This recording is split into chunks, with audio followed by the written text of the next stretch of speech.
베트남 전쟁이 시작되고 얼마 되지 않아서 아레 산토리라는 종군 기자가 신병들이 전쟁터에 도착한 모습을 책을 통해서 자세하게 알려서 많은 사람에게 충격을 준 일이 있습니다. 베트남 전쟁이 시작될 때만 해도 미국인들 대다수는 전쟁이 무엇인지 알지 못했습니다. 그들은 전쟁에 나가면은 위험 수당이 붙어서 많은 돈을 받을 수 있다는 말에 무조건 지원을 했던 것입니다. 아무것도 모른 채 비행기에서 내린 그들은 부대에 도착하여 간단한 신체 검사를 받으려고 길게 줄을 서서 기다립니다. 잡담을 하고 담배를 피우며 이야기를 주고받고 때로는 웃음을 터뜨리기도 합니다. 그때 운동장에 트럭이 들어오고 트럭에서 병사 몇 명이 피범벅이 된 푸대자루를 내립니다. 그 중에 터져버린 한 개의 자루에서 형체를 알아볼 수 없는 병사의 시체가 툭 하고 튀어나왔습니다. 그 순간 연병장에는 정적이 감돕니다. 웃음이 사라지고 어떤 이는 두려움에 사로잡혀 몸을 떨고 어떤 신병은 울고 또 다른 이는 갑자기 땅에 엎드려 기도를 하기 시작합니다. 하나님을 찾습니다. 아무것도 모른 채 전쟁에 참여한 신참 병사들에게는 얼마나 큰 충격의 시작이었을까요? 사랑하시는 성도 여러분들, 우리의 신앙생활은 무엇일까요? 성경은 그리스도의 삶을 무엇이라고 정의하고 있습니까? 그리스도인의 삶은, 우리의 신앙생활은 아름다운 휴양지에서 즐기는 것인가요? 아니면 행복과 평안으로만 이어지는 무탈한 생활인가요? 아닙니다. 성경은 결코 우리에게 그렇게 말한 적이 없습니다. 오히려 성경은 그리스도인의 삶을 전쟁터로 묘사하고 있습니다. 언제 죽을지 모르는 목숨을 걸고 피를 흘리며 싸우는 영적인 전쟁터입니다. 하나님께서 바울을 통해 성도인 우리가 영적 전쟁에서 승리하기 위하여 하나님의 전신 갑주를 입어야 한다고 말씀하십니다. 지금 우리는 마귀의 군대와 싸우는 하나님의 군대인 줄로 믿습니다. 우리의 대장은 예수님이시고 성경은 병법이고 기도는 무기며 찬송은 우리의 군가입니다. 하나님께서 로마 군사의 복장을 통하여 우리에게 말씀해 주셨습니다. 당시 로마 군사의 군복에는 6가지 중요한 부분이 있다고 말씀을 드렸습니다. 허리띠, 호심경, 흉배라고도 합니다. 신발, 방패, 투구와 검, 이렇게 6가지입니다. 지난주에 우리가 3가지를 말씀을 드렸습니다. 첫째는 진리의 허리띠를 우리가 차야 한다. 길과 진리와 생명 되신 예수로 인해 우리가 이제는 더 이상 흔들릴 필요가 없다라고 말씀을 드렸습니다. 예수 외에 다른 복음이 없는 줄로 믿습니다. 두 번째는 의의 흉배를 붙잡게 됩니다. 나는 의인입니다. 왜냐하면 예수님이 나를 대신해 십자가를 지시고 내 죄값을 모두 갚으셨기 때문입니다. 예수님의 의가 나에게 전가되었습니다. 이것을 우리가 의의 전가다 이렇게 말씀을 드렸습니다. 세 번째는 예수님을 모르는 영혼에게 때를 얻든지 못 얻든지 이 복음을 전할 수 있는 이 신을 우리가 신어야 한다. 평안의 복음에 예비한 신을 신어야 한다라고 말씀드렸습니다. 이제 오늘 나머지 세 가지에 대하여 말씀을 드리겠습니다. 먼저 우리 16절을 읽겠습니다. 이 모든 것 위에 믿음의 방패를 가지고 이로써 능히 악한 자의 모든 불화살을 소멸하고. 아멘. 요한 1서도 보면요, 하나님께로부터 난 자마다 세상을 이기느니라. 세상을 이기는 승리는 이것이니 우리의 믿음이다 라고 말씀하고 있습니다. 네 번째 갖춰야 할 하나님의 전신갑주는 믿음의 방패다 라고 성경은 말씀하고 있습니다. 믿음의 방패, 이 방패는 헬라어 듀레온, 이 듀레온은 문을 뜻하는, 출입 문을 뜻하는 듀라에서 파생된 이 말입니다. 그래서 로마 군사들이 자신의 앞부분을 보호하기 위하여 지녔던 이 장방형 또는 타원형으로 된 이 방패, 이것을 방패를 하나님은 우리에게 믿음의 방패라고 말씀하고 있습니다. 로마 군사들이 방어용 무기로 이 큰 방패를 사용한 것처럼 믿음의 방패는 성도의 영적 전투에서 사단의 공격을 막아내는 무기라는 거죠. 사단의 모든 이 불화살, 사단이 쏘는 불화살을 막아낼 수 있는 유일한 무기라는 거죠. 이 땅에 사는 동안 우리가 가장 신경을 써야 할 것이 있다면 아마도 그것은 우리의 마음이라는 거죠. 그래서 솔로몬은 잠언에서 모든 지킬 것 많은 것보다 더욱 내 마음을 지키라. 생명의 근원이 여기에서 난다라고 말했습니다. 로마 군사가 큰 방패로 자신의 앞을 보호하는 것처럼 성도인 우리가 이 믿음의 방패로 나의 마음의 문을 지켜야 될 줄로 믿습니다. 육체의 질병보다 더 무서운 것은 마음의 병이라는 거죠.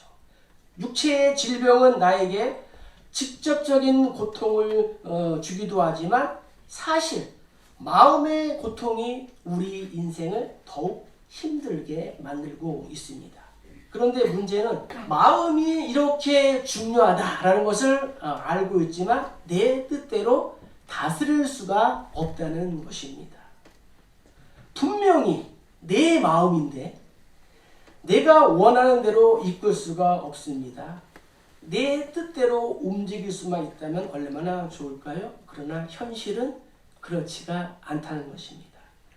낙담과 혼란, 의심의 불응과 염려와 걱정, 미움과 시기, 질투와 분노, 때로는 자기 연민 등 이러한 마음을 누가 갖고 싶겠습니까? 분명히 예수님을 나의 구주, 나의 주인으로 영접했음에도 불구하고 어느 날 갑자기 내 마음속에 부정적인 생각이 찾아온다는 것입니다. 갑자기 우울한 마음이 찾아옵니다. 갑자기 마음이 가라앉습니다. 화가 치밀어 오릅니다.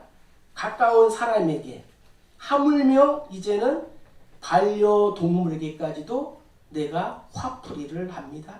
괜히 섭섭해지고 또 싫어집니다. 이렇게 세속적이고 또 육적인 생각이 찾아와 마음에서 떠나지 않습니다.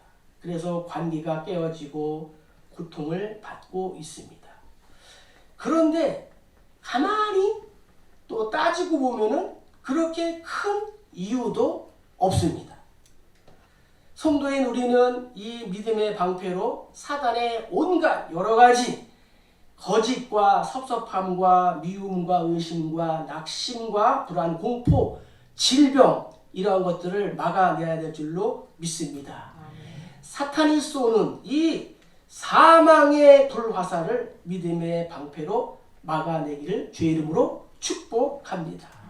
지금도 악한 자인 이 사탄은 계속해서 우리에게 불화살을 쏘고 있습니다.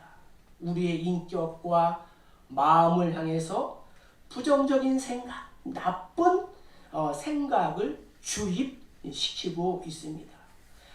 힘든 상황과 환경이 반드시 나를 어렵게 만드는 것은 아닙니다.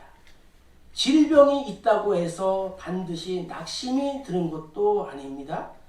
우리 주위에는 어려운 환경 속에서도 감사하며 살아가는 사람들이 많이 있습니다. 하나님은 우리 마음에 이렇게 부정적인 생각이 찾아오는 이유가 환경이 아니라, 사건이 아니라 사탄이 쏘는 불화살 때문이다 라고 우리에게 말씀하고 계시는 것입니다. 사탄이 어느 순간 어떠한 사건을 우리에게 심어줍니다. 혹시 우울하십니까? 굉장히 누군가가 밉습니까? 나의 인생이 불행하다고 생각하십니까?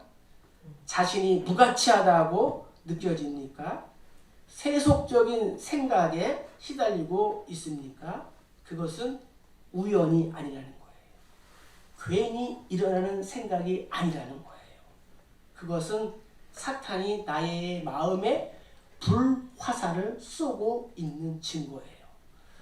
예수님은 우리에게 분명하게 말씀하셨습니다. 세상에서는 너희가 환난을 당하나 담대하라. 내가 세상을 이겼노라. 또 우리 찬양 가사도 있지 않습니까? 믿음이 이기네. 믿음이 이기네. 주 예수를 믿음이 어떻게 해요? 이기네. 우리가 이렇게 고백하고 있지 않습니까? 그럼에도 사탄은 우리를 향하여 불화살을 쏘고 있다는 거예요. 사탄은 믿음의 조상인 아브라함에게도 의심의 불화살을 쏘았습니다. 하나님이 아브라함에게 말씀하십니다. 내가 너에게 후사를 주겠다. 반드시 내 안에 사라의 몸을 통해 너의 대를 잇게 하겠다 하셨습니다. 그때 사라는 이미 폐경이 되었고 아브라함은 거부가 되었음에도 불구하고 아들이 없었습니다. 또 하루는 하나님이 찾아오셔서 이렇게 말씀하십니다. 아브라함아, 나는 너의 상급이다. 아브라함이 묻습니다. 아버지 하나님, 무슨 상급을 주시겠습니까? 내 상속자는 내 집에 있는 종 엘리에셀입니다. 겸손하게 말을 했지만 속뜻은 그런 게 아니었습니다. 하나님, 상급을 주시면 뭐합니까? 수백억을 쏟아 부어 주시면 무엇합니까? 나에게는 상속할 아들이 없습니다. 하나님은 아브라함을 데리고 밖으로 나가셨습니다. 그 밤에 하늘을 보니 별이 무수히 많았습니다. 아브라함아, 내가 저 별들을 셀 수 있겠느냐? 아니요, 셀 수 없습니다. 내가 나이가 많이 늙었지만 내 몸에서 난 자가 내 후사가 될 것이다. 아브라함 어떻게 했을까요? 하나님의 말씀을 믿었습니다. 창세기에 보면 아브라함이 여호와를 믿으니 여호와께서 이를 그의 의로 여기셨다라고 말씀하셨습니다. 그날 이후에 아브라함의 마음속에 의심이 찾아오지 않았을까요? 사탄이 속삭입니다. 야, 그걸 믿어? 그러나 아브라함은 사탄이 의심의 불화살을 쏠 때마다 믿음의 방패로 사탄의 불화살을 물리친 줄로 믿습니다. 우리도 아브라함의 자녀들 아닙니까? 우리의 믿음의 조상 아브라함이 믿음의 방패로 사탄이 쏜 불화살을 막아냈듯이 우리 역시도 이 믿음의 방패로 나의 마음의 문을 지키고 사탄의 불화살을 막아내기를 주의 이름으로 간절히 축복합니다. 자, 두 번째 우리 17절을 읽겠습니다. 구원의 투구와 성령의 검 곧 하나님의 말씀을 가지라. 아멘. 사도행전에서 누가도 이렇게 고백했습니다. 우리는 주 예수의 은혜로 구원받은 줄을 믿노라. 주 예수를 믿으라. 그리하면 너와 내 집이 구원을 받으리라.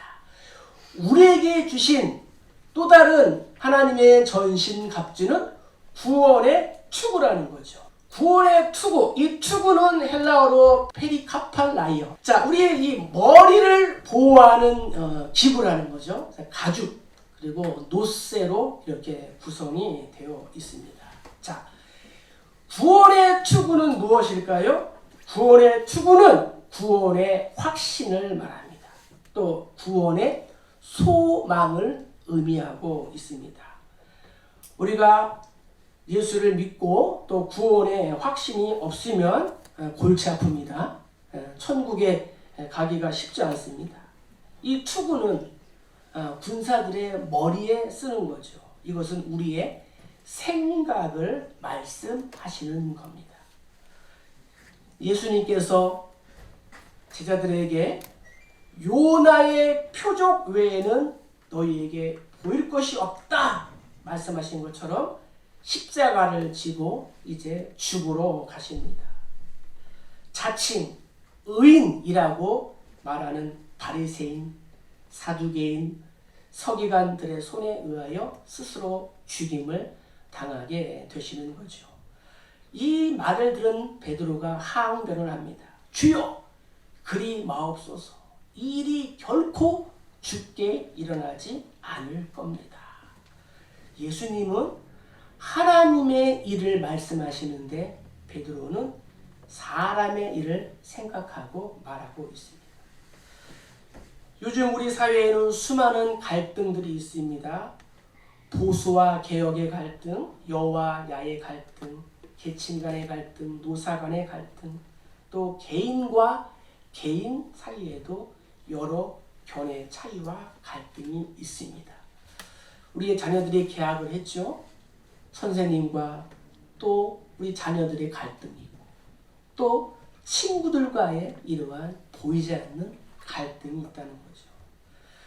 이렇게 수많은 생각, 갈등이 우리를 둘러싸고 있기 때문에 우리에게 구원의 투구, 소망의 투구가 필요하다라고 하나님이 말씀하셨습니다. 우리는 낮에 속하였으니 정신을 차리고 믿음과 사랑의 호심병을 붙이고 구원의 소망의 투구를 쓰자라고 바울이 데살로니가 교회 성도들에게 권면했습니다. 이 말씀이 2000년 전 데살로니가 교회 성도들 뿐만 아니라 오늘 예배드리는 우리 모두에게 주시는 이 권면과 또 격려의 말씀인 줄로 믿습니다. 우리가 살고 있는 이 사회의 여러 가지 문제에 대하여 우리는 제대로 된 답을 내놓을 수가 없습니다. 분명히 두 사람 간의 충돌이 있습니다. 살펴보면 둘 다 잘한 것도 없고 둘 다 잘못한 것도 없습니다. 양쪽 모두가 주장하고 있는 것을 보면 한쪽은 완전히 나쁜 사람이고 자기만 옳다는 것입니다. 개인 간의 갈등, 먹고 사는 문제, 사회 간의 갈등과 이 견해 차이를 내가 해결할 수가 없다는 것입니다. 그래서 성경은 오늘 성도인 내가 이 땅에서 사람의 견해와 생각에 너무 이끌려 다니지 말라고 우리에게 말합니다. 그러면 나의 인생은 불행해진다는 거예요. 왜냐? 이 세상에는 온전한 소망이 없기 때문입니다. 그래서 바울은 또다시 우리에게 이렇게 권면합니다. 우리가 소망으로 구원을 얻었음에 보이는 소망이 아니니 보는 것을 누가 바라리요. 만일 우리가 보지 못하는 것을 바라면 참음으로 기다릴지니라. 아멘. 이 세상의 것들에 대하여 소망을 두지 말고 성도인 우리는 보이지 않는 것을 소망하라고 권면하고 있습니다.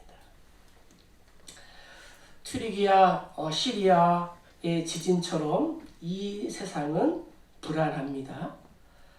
러시아, 우크라이나 이 전쟁이 그치지 않습니다. 이 일만 잘 해결되면 정말 걱정이 없겠는데 생각하지만 우리는 속지 말아야 합니다. 우리 앞에 있는 문제와 사건들, 그 일이 해결되면 또 다른 일이 우리에게 찾아옵니다. 질병 때문에 고민하다가 병이 나오면 멀쩡한 자녀가 속을 썩이고, 자녀가 제 길로 가는가 싶으면 코로나 때문에 사업이 흔들리고, 모든 것이 안정되었다라고 생각하면 누가 와서 시비를 걸고, 이 사람과 평화하고 나면 또 저 사람이 와서 나의 속을 긁어 놓습니다. 그래서 하나님이 말씀하시는 거예요. 구원의 투구를 쓰거라. 너희의 머리와 온 생각을 세상의 문제보다 내가 장차 허락한 구원에 집중하거라. 하나님은 전심으로 자신을 향하는 자에게 능력을 베푸신다라고 말씀하셨습니다. 우리가 이 소망의, 이 구원의 투구를 온전하게 쓰면 잠시 몸을 세상의 고난은 시시하게 보이는 겁니다. 바다 가까이 가보면 물결이 얼마나 세고 거칩니까? 그러나 멀리 떨어져서 바다를 한번 바라보세요. 파도가 잔잔한 것보다 물결이 좀 있는 것이 오히려 아름답게 보이는 것입니다. 자, 믿음의 구원의 투구를 우리 머리에, 우리의 생각에 씌우기를 주의 이름으로 간절히 축복합니다. 자, 세 번째 우리 17절 한번 읽겠습니다. 성령의 검, 곧 하나님의 말씀을 가지라. 아멘. 전쟁에서 가장 중요한 무기 중 하나는 바로 검이라는 거죠. 칼입니다. 로마 군사들에게는 날이 크고 또 넓은 공격형 병기로서 이 검이 있었다는 거죠. 예수님도 시험을 당하실 때에 이 성령의 검, 말씀의 검으로 사단을 물리쳐서 우리에게 본보기를 보여주었습니다. 하나님의 전신갑주를 입은 주님의 군사들에게 주신 유일한 공격 무기는 성령의 검이라는 거죠. 성령의 검은 곧 하나님의 말씀입니다. 이것은 성령 하나님에 의하여 우리에게 주어졌습니다. 하나님의 말씀은 이 사탄의 시험을 당할 때에 아주 효과적입니다. 앞에서 열거한 5가지의 무기로 우리가 무장을 할지라도 마지막에 성령의 검, 하나님의 말씀이 없으면 그 무기들은 소용이 없는 것입니다. 이유는 간단합니다. 앞에 열거한 5가지의 무기들은 모두 나의 이 몸을 보호하는, 방어하는 그러한 방어용 무기, 수비형 무기라는 거죠. 그러나 마지막 무기는 방어의 기능보다는 공격의 기능이 많이 있습니다. 더군다나 이 검은 생명과도 같습니다. 헬라어 원문에 보면은 하나님의 말씀을 가리키는 헬라어에 2가지 단어가 있습니다. 첫 번째는 하나님의 말씀을 우리가 로고스라고 합니다. 이 로고스는 성경 66권, 이 66권에 기록된 하나님의 계시 말씀을 우리가 통틀어서 우리가 로고스라고 합니다. 성경 66권에는 능력의 말씀, 또 축복의 말씀, 또 구원의 말씀, 또 우리 형통의 이러한 말씀들이 있습니다. 때로는 책망의 말씀도 있습니다. 그런데 이 말씀이라고 번역된 단어가 또 하나가 있는데 그것을 우리는 레마라고 합니다. 레마. 이 레마는 하나님의 말씀인데 특별한 말씀이라는 거예요. 66권 말씀 가운데 나에게 특별히 찾아온, 나에게 다가온 그러한 말씀을 우리가 이 레마라고 한다는 거예요. 어느 날 갑자기 낙심의 순간 마음이 너무 다운돼서 억지로 믿음의 방패를 가지고 소망의 투구를 쓰고 성경을 읽고 있는데 어느 날 한 구절의 말씀이 내 마음에 꽉 하고 이렇게 박히는 거예요. 여호와는 내게 복을 주시고 너를 지키시기를 원하며 여호와는 그의 얼굴을 내게 비추사 은혜 베푸시기를 원하며 여호와는 그 얼굴을 내게 향하여 드사 평강 주시기를 원하노라. 이 말씀이 꽉 박히는 거예요. 두려워하지 말라 내가 너와 함께함이라. 놀라지 말라 나는 내 하나님이 됨이라. 내가 너를 굳세게 하리라. 참으로 너를 도와주리라. 참으로 나의 의로운 오른손으로 너를 붙들리라. 이 말씀이 꽉 오는 거예요. 또 요한 3서처럼 사랑하는 자여 내 영혼이 잘됨같이 내가 범사에 잘되고 강건하기를 내가 간구하노라.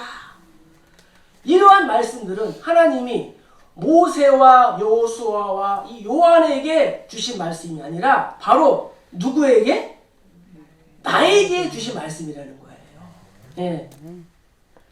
설교를 듣다가 운전을 하다가 등산을 하다가 또 낚시를 하다가 독서를 하다가 성경을 읽다가 어느 날 갑자기 어떠한 말씀이 살아서 꿈틀꿈틀거리는 것처럼 우리 마음에 강력하게 다가오는 거예요. 이 말씀이 뭐라고요? 레마라는 거예요. 성경의 모든 말씀이 능력과 진리의 말씀, 구원과 축복의 말씀인 줄로 믿습니다. 하지만 그 말씀이 성령 하나님의 조명에 의하여 나에게 역사하지 않으면 안 된다는 거죠. 성령 하나님의 조명하에 나의 마음에 심어져야 될 줄로 믿습니다.